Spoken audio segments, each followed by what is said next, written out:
এই 10টা টাকাই আজ আমার সব সম্বল। আজ যেভাবেই হোক একটা কাজের ব্যবস্থা করতেই হবে, না হলে তো আজকে খাবারের ব্যবস্থা হবে না।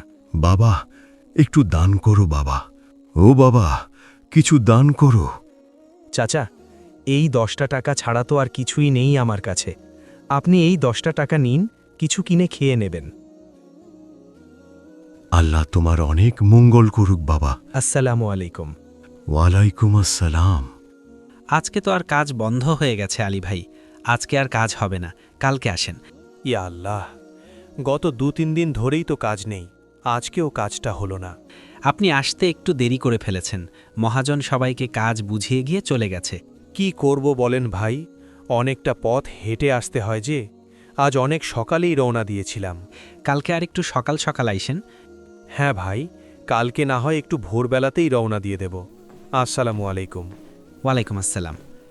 কে লোকটা ভাই? ওনার নাম আলী, নাকাদা গ্রামে বাড়ি, ঈদগড় পাড়ায় থাকেন।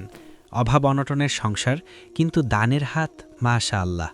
সবসময় দেখি আল্লাহর ইবাদতের প্রতিযোগিতাতেই ব্যস্ত থাকেন। তাহলে ওনাকে কাজ দেন না কেন? কাজ তো দিতেই চাই, কিন্তু ওই যে আসতে একটু দেরি করে ফেলেন, ততক্ষণে মহাজন চলে যায়। আমি কাল মহাজনকে বলে দেব যেন ওনার জন্য আলাদা করে কাজের ব্যবস্থা রাখে। কিন্তু আজকের দিনটা চলবে কিভাবে? গত 2-3 দিন কাজ নেই, আজকেও কাজ পেলাম না। এদিকে পকেটে তো একটা টাকাও নেই। আজ বাজার করব কিভাবে? হে আল্লাহ, সব কিছুই আপনার ইচ্ছা। আমাকে ধৈর্য ধরার তৌফিক দান করুন। আসসালামু আলাইকুম। ওয়ালাইকুম আসসালাম। আজকে তাড়াতাড়ি বাড়ি চলে আসলেন যে? বাজারে আজ কোনো কাজ পাইনি আয়েশা। ইয়া আল্লাহ, তাহলে তো আজকে কোনো বাজারও করতে পারেননি, তাই না? না, আজ কিছুই জোটেনি। কিন্তু বাড়িতে তো সামান্য একটু ময়দা ছাড়া আর কিছুই নেই। আচ্ছা, আজকের দিনটা কোনো রকমে চালিয়ে নাও।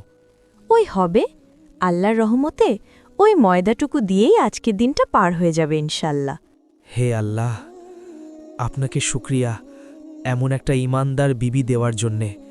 সুবহান আল্লাহ, সুবহান আল্লাহ, সুবহান আল্লাহ, সুবহান আল্লাহ। আরে, আটার খামির তো আগেই বানিয়ে ফেলেছি। এদিকে আমার খেয়ালই নেই, ঘরে তো আগুন নেই। এই শুনেন, ঘরে আগুন নেই। আপনি একটু বসেন, আমি পাশের ওই প্রতিবেশীর ঘর থেকে আগুন নিয়ে আসি। ঠিক আছে। আচ্ছা, যাচ্ছি। আস্তাগফিরুল্লাহ, আস্তাগফিরুল্লাহ, আস্তাগফিরুল্লাহ। হে আল্লাহ, আপনি একমাত্র রিজিক দাতা। আপনি আমাদের জন্য যে রিজিক নির্ধারণ করেছেন, তাতেই আমাদের সন্তুষ্ট থাকার তৌফিক দান করুন। মাগো, আমাকে কিছু খাবার দেন মা। আসসালামু আলাইকুম চাচা। ওয়ালাইকুম আসসালাম বাবা। আমাকে কিছু খাবার দাও বাবা, খুব ক্ষুধা লেগেছে। আচ্ছা দাঁড়ান, আপনি একটু অপেক্ষা করেন, আমি ভিতরে দেখি কিছু আছে কিনা। ঠিক আছে বাবা। কি দেব? ঘরে তো দেওয়ার মতো কিছুই নেই।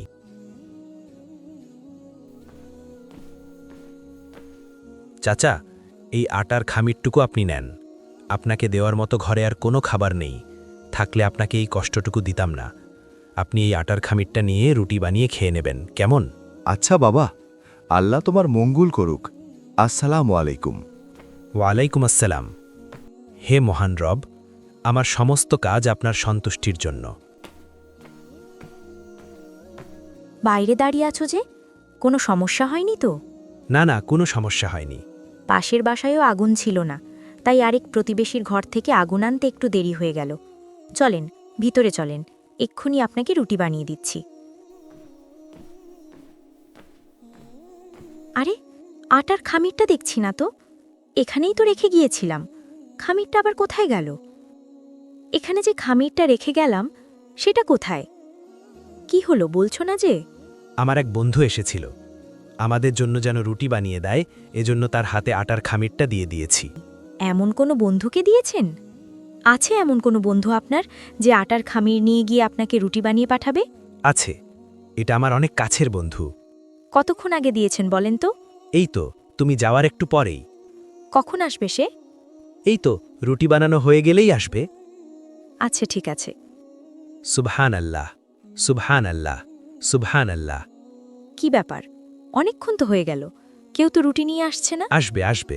সত্যি করে বলেন তো, আপনি আটার খামিরটা কাউকে দান করে দিয়েছেন, তাই না? আমি খুব ভালো বন্ধুকেই দিয়েছি খামিরটা। তুমি কোনো চিন্তা করো না আয়েশা, সে নিশ্চয়ই রুটি বানিয়েই পাঠিয়ে দেবে। আপনার কথা কেমন ঘোলাটে লাগছে। নিশ্চয়ই আপনি খামিরটা কাউকে দান করে দিয়েছেন। আরে আল্লাহর বান্দা, অন্তত একটা রুটি বানানোর মতো আটাও তো রেখে দিতে পারতেন, তাহলে ওইটুকুই না দুজন মিলে ভাগ করে খেয়ে নিতে পারতাম। বললাম তো, তুমি কোনো চিন্তা করো না। আমি খুবই ভালো বন্ধুকে খামিরটা দিয়েছি, সে নিশ্চয়ই আমাদের না খাইয়ে রাখবে না। বুঝলাম না আপনার কথা। বুঝলে না?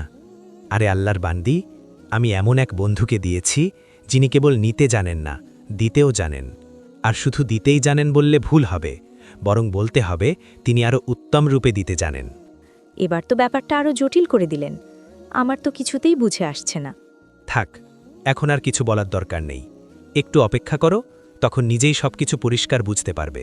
আচ্ছা ঠিক আছে, দেখি আপনার কোন বন্ধু রুটি বানিয়ে পাঠায়। সুবহান আল্লাহ, সুবহান আল্লাহ, সুবহান আল্লাহ। আমি দেখছি কি আসলো। আসসালামু আলাইকুম আলী ভাই। ওয়ালাইকুম আসসালাম আব্বাস ভাই, কেমন আছেন? কিভাবে সাহায্য করব বলেন? আজকে মেয়েটা শ্বশুরবাড়ি থেকে বাড়িতে এসেছে, তাই বাড়িতে কিছু ভালো মন্দ রান্না হয়েছে। তাই তো আমার বিবি বলল প্রতিবেশীর হক আদায় করতে হবে। এই জন্যই আপনাদের জন্য কিছু খাবার নিয়ে এলাম। এই এক পাত্র গোস্ত আর এই এক ঝুড়ি রুটি হাদিয়া এনেছি। মেহেরবানি করে কবুল করুন ভাই। আলহামদুলিল্লাহ, আলহামদুলিল্লাহ, অবশ্যই কবুল করব ভাই। তবে আমি আসি আলী ভাই, অনেক কাজ পড়ে আছে। আসসালামু আলাইকুম। ওয়ালাইকুম আসসালাম। হে আল্লাহ, আমি জানতাম আপনি আমাদের না খাইয়ে রাখবেন না। আয়েশা, আয়েশা, এই যে দেখো কি এসেছে। তোমাকে বলেছিলাম না আমার বন্ধু রুটি বানিয়ে পাঠাবেই। কি এগুলো? আমি তো শুধু আমার বন্ধুকে আটার খামিরটাই দিয়েছিলাম।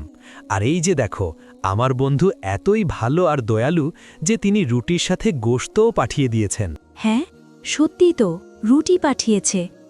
আলহামদুলিল্লাহ, আলহামদুলিল্লাহ। আমি তো ভাবছিলাম আজ আমাদের রিজিক কিভাবে হবে। সবার রিজিকের মালিক আল্লাহ। কোথা থেকে কার মাধ্যমে রিজিক পাঠাবেন তা কেউ বলতে পারে না। হে আল্লাহ, আপনার অসংখ্য শুকরিয়া। শুকরান, আলহামদুলিল্লাহ। এবার আমি বুঝতে পেরেছি বন্ধু বলতে আপনি কাকে বুঝিয়েছিলেন। হ্যাঁ, তুমি ঠিকই বুঝেছ আয়েশা। কাউকে দান করা মানে কোনো ব্যক্তিকে দেওয়া নয়, এটা তো স্বয়ং আল্লাহ তালার কাছেই পাঠানো। আর আল্লাহ তালার কাছে যা পাঠানো হয় তিনি তার চেয়ে অনেক উত্তম কিছু ফিরিয়ে দেন। শুকরান, আলহামদুলিল্লাহ।